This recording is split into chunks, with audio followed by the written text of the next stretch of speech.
Okay, you guys, this is so exciting. I've got this small little cadmium red painted canvas, 6 by 8, and what we're going to be doing today is this really cool abstract.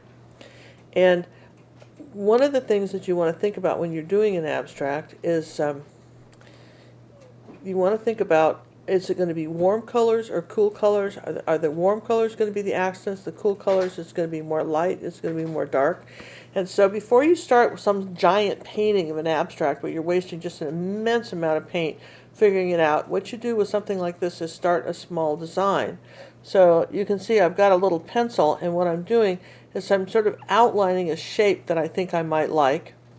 And I know it's kind of hard to see, but basically I want to have an idea about where I want to keep some of this orange, where I want to start adding the colors. And my intention is eventually I want to put this on a much larger canvas. But again, I want to work out my color balance. And so the orange underpainting is just perfect. Now what we're using is gouache paint. It's gouache acrylic paint. That's a purple and a little bit of white. And we'll probably put a little bit. To gray it, you're going to put a little tiny bit of yellow in it. Yellow grays purple because it is opposite itself on the color wheel, and it takes very little yellow to gray purple. And what I'm trying to make is a little silver. So I've got a little bit of, now see it almost like a silver purple color. And rather than just do black and white or by silver, I'm doing that. Now by painting it over the orange, you can see that the bit of the orange color is shining through. Now I got a little bit of white. Now I don't want it just one color, so I'm using the side of my brush now. And gouache will stay wet fairly long time. It's an acrylic, and why we use gouache is because it travels well. Right now, believe it or not, I am painting on a cruise ship on the Vision of the Seas. We're up in a nice, well-lit area up there on the deck where they have lots of free sandwiches and things that I can munch on while I'm doing this. This is great fun. And it allows me to just totally focus on the picture. So I've done my little outline, so I know where I want my silver, and I'm going to allow some of that orange to show through. Now, the difference between gouache acrylics and, say, your normal heavy body acrylics is the colors tend to be a little more vibrant. You can see how, a little more vibrant, and they go a long ways. A little tiny bit of paint goes so far. They're a little more expensive, per ounce than, say, a regular acrylic, and they're fine for small things. Now, when I get home, if I were to do this, say, 30 by 40, I would do this with regular heavy body acrylics. When I want to make this lighter. But right now I'm working out the design, varying the color between light gray and dark gray, little tiny circles, and you'll notice that every few seconds I get more paint. And the minute I notice that something is not painting well, as I make a couple of brush strokes and I don't see a result, I get a little more paint. So what's a little bit different, all the colors are very similar. Their blues are a little different. The blue I've got a cobalt blue and also something called sky blue. And I really can't, but I mean, if you were home doing this and not using a regular, if you weren't using this particular set of acrylic gouache by Turner, if you weren't using these, you would just use phthalo blue and ultramarine blue, our regular colors. Now, we've gone into a little more purple here on the side. You see that? And now I'll add a little bit of white. So anyway, that's the advantage. And what I like about the set is that it travels so well. Now, underneath my canvas, I've got a little paper towel, and so I can wipe off the excess paint. You want to get in the habit of being able to either have a towel in your hand or somewhere where you can wipe off the paint. Now, please see how small the brush strokes are, what we're doing. Just very little tiny brush strokes, very little tiny circles, what we're doing. And we flew to New Jersey on this trip. We flew to New Jersey, and this was, we couldn't take this obviously on the airplane itself, in our carry-on, but this, we checked one of our bags, and this seemed that we had no problem with all of this stuff. Just went through, airport security, all fine. Nobody said anything to us. We had actually, believe it or not, when we were traveling, and I'll just share this with you, we had more trouble with cadmium batteries. Lithium batteries. That apparently they didn't like and there was nothing on, when we were buying our airline tickets, this was United, nobody said diddly squat to me about lithium batteries, and yet, when we go to get on the airplane, and they said you couldn't have any in your carry-on. Well, I'm just saying that would have been nice to have read somewhere. We certainly didn't see that, and so we ended up, even though we were so careful to pack just the things we would need in an overnight bag in case, something horrible happened and our luggage didn't make it to the cruise. They took all our carry-ons and checked them anyway at the gate, before we got on the airplane. They oversold it. There was no room. By the time we got on the airplane, even though we had seats way in the back and they let all their favorite people on first, I'm going to whine a little bit. We just didn't have. There was, I was lucky to have my purse on and my computer. I took my iPad and was able to use that. Now notice here that what we've got going here is the yellow now. We're going into a little bit more of the yellows. Now the two yellows that they've got, it's just sort of this light, again, it's a light yellow. It's called lemon, okay? And then the other yellow in the kit is called yellow deep. So I would say that, if I were doing when I do this with regular acrylics, it would be, I would still use cad yellow medium and white and cad and yellow oxide. Those would still be my yellows, but look how bright these colors are right over the orange. And again, I'm still in the warm colors with the yellow on top of here. And remember, the orange is dry. I started with an orange background that was very dry. And I am painting on canvas, and it's going to come up. Someone says, well, how do you frame something like that? This is so easy to do, these little 6x8s. What you do is you just cut some foam core out that size, and you can glue it on the back, of the foam core. And then you've got a nice little canvas that you can put in a 6x8 frame. Jerry sells really beautiful 6x8 frames, or you could just, buy a little ready-made frame and slip it right in there. And you can either put it behind glass or not behind glass. But generally speaking, you do not want glass to touch your acrylic paint. If you're going to, generally speaking, you don't put glass over acrylic paint. This subject comes up quite often. And you don't want to do that. What you want to do is, if you're going to have any kind of glass, because you may like that effect or how it looks or whatever, do a little spacer so the glass isn't touching. And we would varnish this too, for sure. I'd varnish this. And part of me would want to varnish it and glue it on the foam core, and then take string gel and pour over it and let that dry for 3 days, and it would look like I had it under glass. It would be really pretty. And if it was in different layers, I should show you that sometime. Maybe we'll make a video on doing that with this, because John doesn't understand my fascination with string gel, but I've got one. Now you see, now we're going into cool colors with a little bit of the blue, wiping off the brush. Okay, so we can put a little blue there. Now if I'm going to go into the reds and so forth, I have to be kind of thinking about that, because I'm going to introduce a little bit of pink into this. Very tiny bits of color, very light touch too. So it's sort of interesting. Usually when you watch me paint, you'll see me do these big bold strokes, and this is the kind of painting that takes very little in the way of movement with your brush, or very tiny, tight movements. On a bigger canvas, however, it would be different. So basically, back to the question of how to travel with your paints. So there's room in the kit for your brushes. We've just brought some pre-painted Paramount tablet canvas sheets, or you could bring canvas board, or you could do paper. We've also done it on paper. It's special paper that we do. You can paint on nice heavy paper.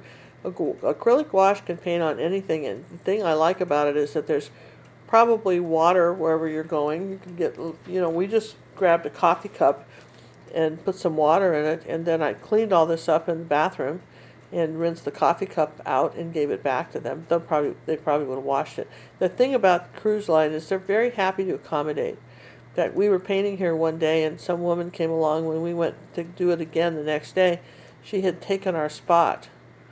She had noticed us painting, and she set out, and we're on a big table here. John's got the camera set up, and he's filming, and he's working on his own stuff, and I'm over here quietly painting, and occasionally people will be coming up and talking to me, and I can talk to them.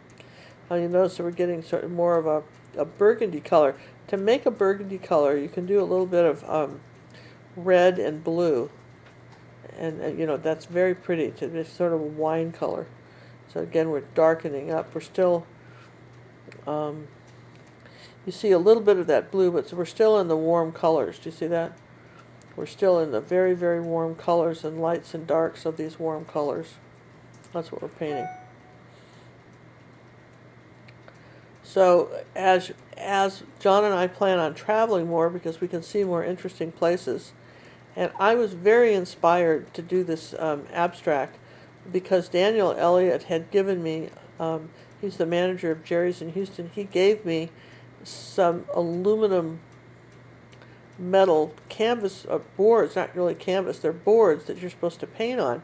One side, they're covered with sort of a sticky paper. When you peel it off, one side is very shiny, like silvery, and the other side is still silver, but it's more of a flat, pewter-like surface. And I thought, that would be absolutely stunning as a abstract. But now, what I need to do first is get my color design before I go, do that, because the the surface I want to do this on, well, it really wouldn't matter, but the surface I eventually want to do this on, much larger, is silvery. I don't have a lot of room for different ideas. Sometimes, when you're painting on a canvas, you can change your mind like 1,600 times and nobody cares, but it can be interesting. But in this case, I want the design. I want to work out the design on the canvas so that when I go to paint it again, large, I know exactly where I'm going with stuff. That's the key. I guess that's the whole point of doing small stuff for anything. We had a student recently that was doing she did a fountain, and she did a bridge, and she did something else. She combined a few of the paintings, and she did it really large. Well, if you're going to start combining photographs or combining things, do it small first. Get your designs all worked out. Then it's easy enough to make anything bigger. People don't just start painting murals on a wall. They've got a small sketch. Michelangelo, when he painted the Sistine Chapel, he did just go up there starting to draw people on. He had the whole thing drawn out, and then he took big sheets of parchment paper and like kind of a pizza wheel kind of thing, and he put holes in the in the outline of the drawings. And he put those up there, and then took chalk in a bag, like a little tiny bag, and then pounced the chalk into the onto the design so that he had it. He had an outline. He wasn't trying to freehand it up on the ceiling. And this is the same principle. Don't try to work out all your stuff ahead of time. Does it sound like I'm repeating myself? I am, because I can't stress that enough. Do something small. Could you do it with colored pencils? Well, you might get the first design with colored pencils, or something like that. But then I would say, still paint it. Still paint it. And so people say, well, I don't get abstracts. What is this about abstracts? I don't get abstracts. And abstracts really are just about, well, there's different kinds, but an abstract like this is really just about color and emotion. And it's gonna hit the senses the way maybe perfume smells. You ever been smelled not all perfumes smell the same way oh, that's a great example. Not all perfumes smell the same way to everybody. And also they smell differently on different people. But we all react at some level to smells, okay? So when you think about that from that standpoint, not everybody reacts to color the same way. We all feel differently. It actually hits our central nervous system.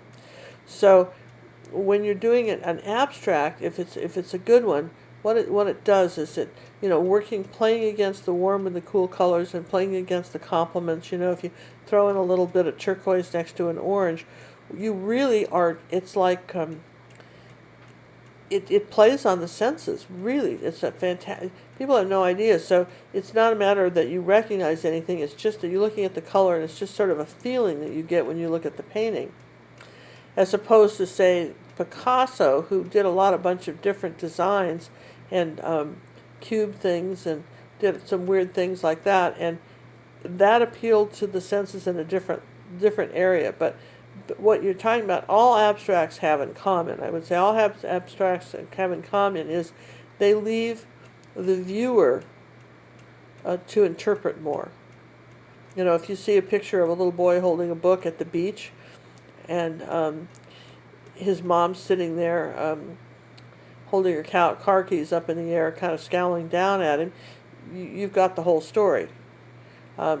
It's a painting, but you've got the whole story.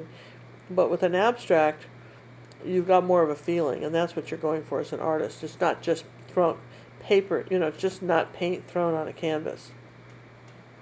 So as you see this now, you see I'm going back, and red is one of those colors, and the gouache paints have some really, really bright red. There's two reds in this kit I really, really like. There's permanent scarlet, and then there's permanent red. So the permanent red is like the red on your color wheel. The scarlet's more of a orange red. And I will say this much for gouache is they're pigments. In other words, the stuff that actually makes the color is outstanding. Just really, really pure color. Now, all this is layered in here. Little tiny brush strokes layered in, these little tiny spots of red. And I hope you're watching this on a big screen, because you're really going to appreciate the fact that even though this is a tiny painting, a lot has gone into it. This isn't just, oh, I'll have some pink and I'll have some orange. I mean, I'm really thinking about where I want the colors, what I want to do. It's cool.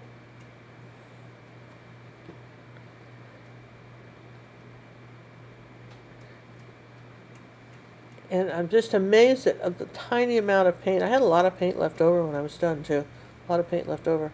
So this will be something we'll be doing in the future with when we cruise. John and I want to be able to travel and see the world and be able to do videos, not just for here, but for our academy. Now, the larger version of this painting, the one on the silver panel, the silver aluminum panel, the larger one, is going to be on our website. So if you're a member of gingercooklive.gallery and one of our academy members, you can go to our website and watch the video on how I painted this whole thing on the silver. Took this design and then expanded on it and went large. And I'm telling you what, I could go even larger. It could really go larger with it now that I've got it and done it a couple times. But I think when you see that there's a little bit of difference when you paint it larger, but you see that. So we invite you to, membership in our academy. We do, we do YouTube videos weekly. Our members get unique videos from us every week and plus personal art coaching. So you're not just getting the longer videos but you're also getting personal art coaching when you need it. Not everybody needs it, but sometimes you just have a question you need asked, and we do that. So that's one of the benefits of being a member of our art academy is we start with very, very simple concepts. Sometimes people will say, oh, your paintings are so difficult, but we have about 30 what I call back to basic lessons where you learn how to mix colors and you learn how to blend. And you do it the way I paint. And so maybe you've been painting with acrylics for a while, but there's some techniques you might be missing. we encourage people to do a few of the back to basic lessons, and we do them on these small canvases so that you're not wasting a lot of paint learning how to paint. And then you can go in and you go to a 2-cookie lesson, then go on to a 3-cookie. They get more challenging as we and we do all kinds of subjects. We do for instance, landscapes, and we do people, and we do the old masters, and we'll do abstracts, we do horses and cows. Well, we don't have any cows, but you get the idea. And then we have a whole wave and water master class that's separate, though we do still have water paintings on our videos. So you get not just learning to paint like me, but what I try to teach everyone is how to paint like themselves, how to find the artist that's them, that just like you have your own unique handwriting. Now you'll notice that I'm going to just stop here for a second and notice I'm going into the blues now. And the contrast of that sort of turquoisey blue next to the orange, it really pops. Do you see that? It really, really is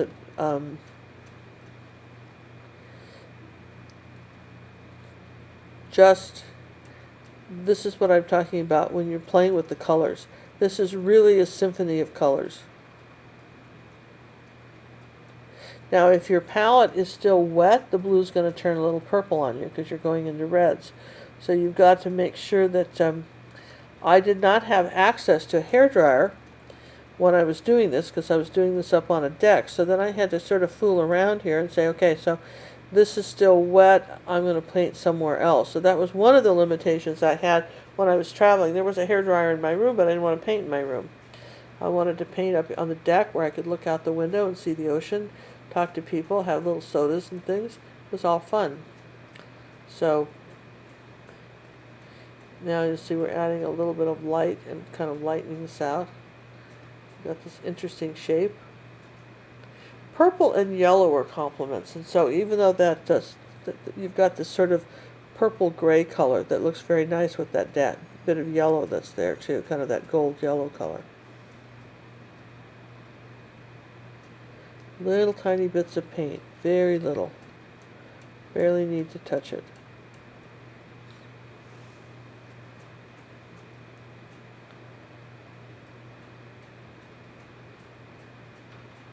Now, if you're enjoying abstracts, if you like an abstract, and we'd like to put these up on YouTube, we have an entire playlist of different abstracts that I've done, and I think that you would enjoy painting. If you're finding that you like this, try, look at the iCard. I'm going to iCard this for you guys, and that little eye thing, and it'll take you right. The link should take you to the the playlist, or maybe what I'll do on the playlist is put it on the end too. There's those end screen things.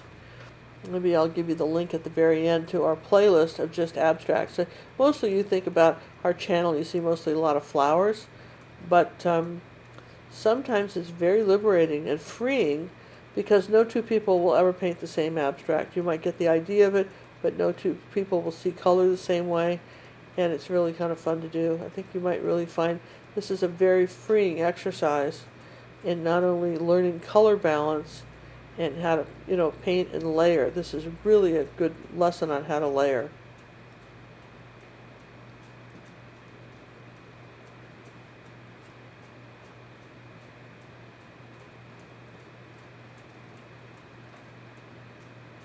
Okay, so we're just keeping with the contrast. Now we're going into a few more darks. Keep with the contrast. Once in a while, it can be very helpful. You will take your cell phone, take a picture of what you're painting, and then go into the edit section and just look and see what it looks like in black and white. Do you have enough light areas? Do you have enough dark areas? Do you have enough contrast, or does everything kind of look like one shade of gray when you're done? And then you've got to either go back and add some lights or darks.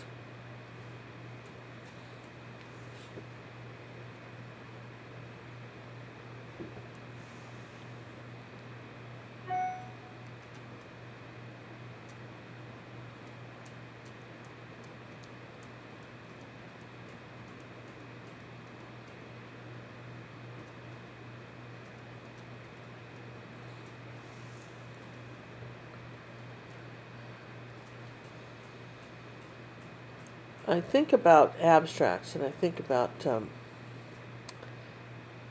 years ago, Cinnamon and I, my daughter Cinnamon, you guys know her, some of you may know her as the art Sherpa. Cinnamon was going to junior college, and there weren't enough people to take the art class, and they were going to cancel it. And I said, oh, that's dumb, because you could, as an adult, one could monitor the class, and I didn't want her to lose out on her art class. So I said, well, I'll tell you what, I'll get a couple of my friends, and we'll go take it. Well, I'll go take this art class with you, this painting class, and it'll be fun. I'll go do that. And even at that time, I could have taught the class, you'd always learn something from another artist. Everybody has their tricks. I promise you it was interesting. I never knew how to stretch a canvas till I took that class from this gal named Bonnie Newman who was teaching it. So anyway, Bonnie took us down. This is the story, one of my stories. Now, Bonnie, we did a field trip, and we went down to Houston, and we went to the Menil Museum. And which is basically a museum that really features mostly abstract art. Now, at the time I'd been there, they did have a giant Monet exhibit. I'm talking huge. But they also had, when we were in there, they also had the main artist in the Menil Museum at that time was an artist named Twombly. And what Twombly painted was these giant, almost looked like giant chalkboards with circles on them, like you might do with you were exercising when you were learning handwriting. And then inside the museum there were some smaller abstracts, and there was one that was just we're looking around, and I mean sometimes you just respond to the color, like I'm responding right now to the color in this. And anyway, we saw this one abstract, and it had some texture on it, but basically it was sort of white and off-white. It was just white, that was it. And she was explaining why this was a fabulous piece. And I'm saying you do see that it's white, right? There's nothing on here. There's a little bit of texture, but this is a white canvas. What am I missing here? And she goes, well, this artist did this white canvas, and it's a great piece of art because no one else ever thought to do it. And I said, sure they did, maybe for 5 seconds before they realized how dumb that was, right? Oh, it made the teacher mad. But I said, sometimes, and in all fairness, sometimes you don't want to get so caught up in the story of the Emperor's New Clothes. Do you guys know the story of the Emperor's New Clothes? Is that in your mythology? Well, how it works is that the story is probably 1,000 years old or older. And the story goes that there was this emperor of this country who was extremely vain, and he just loved clothes. We know people like that, don't we? And so he had to have a new outfit every day, and then he had parades to show off all his outfits, and he was people were running out of things that he could wear.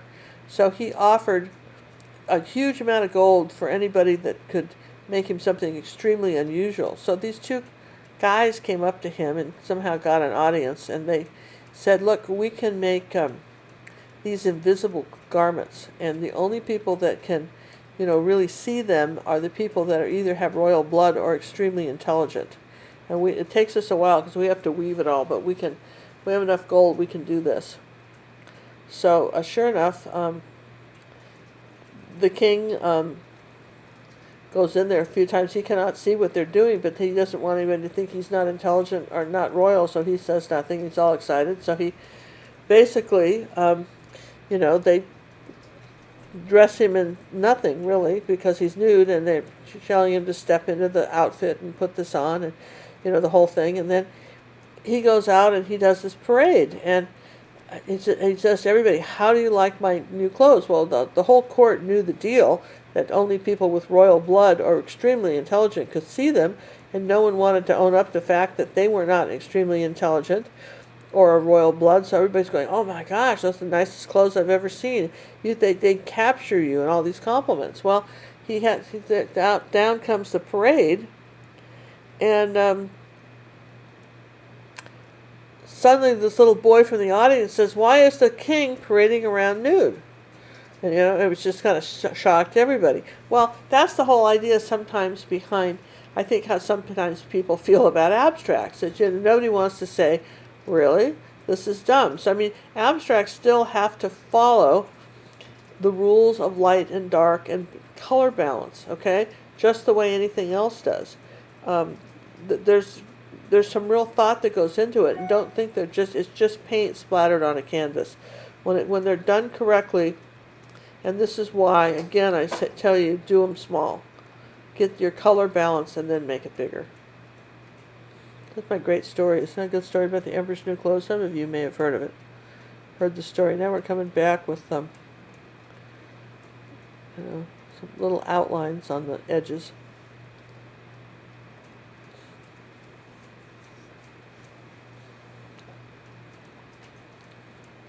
I invite you. I'd love to hear you in your comments. I'd love to hear you tell me about the first time you saw an abstract and what you thought about it, and how it hit you, and who was the abstract artist. This is interesting to hear what people say.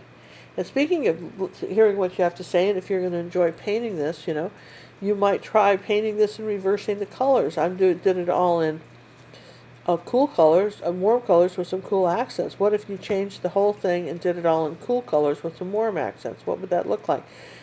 What you can learn from this particularly is, color balance, that kind of thing. But in any event, we'd love to see what you're painting, and I have something on Facebook called the Ginger Cook Acrylic Painting Club. And we invite you to apply for membership. It's for artists. It was a group that's designed for artists, so you can show your work off, show what you're doing, let other artists comment. If you use the word CC, the two letters CC, that means you would like a little bit of maybe constructive criticism or like some suggestions, something like that. And some of the, you can get some feedback from the group without knowing, because it's against the rules to say a mean thing to anybody in our club, man. You got to be nice, or you don't get to play with us. Okay, you just can't be blatantly running around putting thumbs down and saying crummy things about our stuff. So I think artists feel very safe there, and we found our members really are enjoying a place where they can say, "Look what I did! How cool is this?" And unlike Pinterest, which is, fine. I put, art up on Pinterest that somebody sends it to me. I really love it. But you don't get see all these. You get all these immediate comments probably from people that are saying something nice to you. It's very gratifying. I think as an artist, sometimes we all need encouragement. You need encouragement because no two people see the world the same way. And perhaps someone else will look at that white canvas, which I thought was just dumb, and think it was marvelous. In fact, to take it even further, when I was at that same museum, there was a large canvas, probably 60 by 80, and it was basically just two colors. It was I think it was some orange, and I think it was some blue. Kind of that cobalt blue you see there. And I said to the teacher, I said, okay, so you notice that this canvas just has two colors on it. It's not layered, it's not anything. It looks like someone took a paint roller, like house paint, and divided the canvas, not quite in half, but almost, and maybe at a slight angle, but not much, and painted two different colors. And the teacher said, oh, well, this is brilliant. This artist's work goes for, $50,000. Some of it said really expensive stuff. And I said, yeah, okay, so talk to me about that. So what is it about these two colors that excite you? Because I have to tell you, it does nothing for me, okay? And people often say that, color is sort of my thing. And I'm looking at this going, this does nothing for me. You know that, right? And she said, well, now I quote this, I'm not kidding, I'm not making this up. So what she said was, well, this is a classic example of figure ground reversal. And I said, figure what? And she said, it's called figure ground reversal. And I said, yes, and the explanation for that is what? And she said, well, you don't know if the blue is in front of the orange or the orange is in front of the blue. And I said, say that again. And she said, you don't know if the orange is in front of the blue or the blue is in front of the orange. This is called figure ground reversal. It's a classic example of that. And I said, are you people all on dope? I mean, it's two stripes. And I'm really, honestly, I'm going, what is wrong with everybody here? I can't be the only one that notices this, okay? So then basically what I ended up what I ended up saying, okay, is that I'm signing this now. I'm kind of done. I'm signing with the picture. I think I'm pretty much done. I ended up doing a painting for Liquitex had a big contest back then. I did a big painting, and actually won a first prize with it, doing a spoof on figure ground reversal. So there we go. The red slash through the name. I didn't like quite how that came out, so I'll do it again. Just going to sign my name one more time because it kind of messed up. Those Posca pens I'm using, what I like about them as opposed to other pens I've used in the past is the idea that if you write something with them, you can wipe it off really quick. You have about 5 minutes. They don't dry. Some of the other pens I've used, like the Unipens and stuff, whatever you put on there, it's dry instantly and you're stuck with whatever you did. But you've got about a 5-minute window before they permanently dry. So now, even though I was going to sign my name, you see me going back and trying a little something. I'm adding a few little dark spots here and there. I'm just kind of looking at it, making sure I have the just a few little touch-ups on this, and seeing if there's anything else I want to do to that picture. If I had had a mirror, in fact, I was thinking about bringing, the next time I do a painting on the shelf, I'm going to bring a mirror, because I like to hold my picture up to a mirror now and then. If you can't stand up and back away from it, which I can't because I'm filming, because that's ideally speaking, you should back away from your picture, hold it up to a mirror. I could probably bring a little mirror and just hold my painting up and get an idea of what it looks like in a mirror. In the studio here in Houston, my camera. The painting is projected onto a large screen, which allows me to get back from it when I'm filming. Okay, so that's. I'm thinking that's pretty much our stuff. I hope you like it. Now, if you enjoy painting this and you want to learn how to paint it larger, then my main suggestion it would be to come to our website, gingercooklive.gallery, because again we will have the large version of this on the silver panel, the silver aluminum panel. It's really cool, so I invite you to come over there and look at that. Could be kind of cool. Just touching up a few more things. I always think I'm going to sign my name and I'm going to do something, and then I look and I always say it's done, and then it isn't quite, and it's done and it isn't quite. And again, we invite you to subscribe to our channel. And just almost see flowers in that now. So I hope you enjoyed the lesson. Thank you.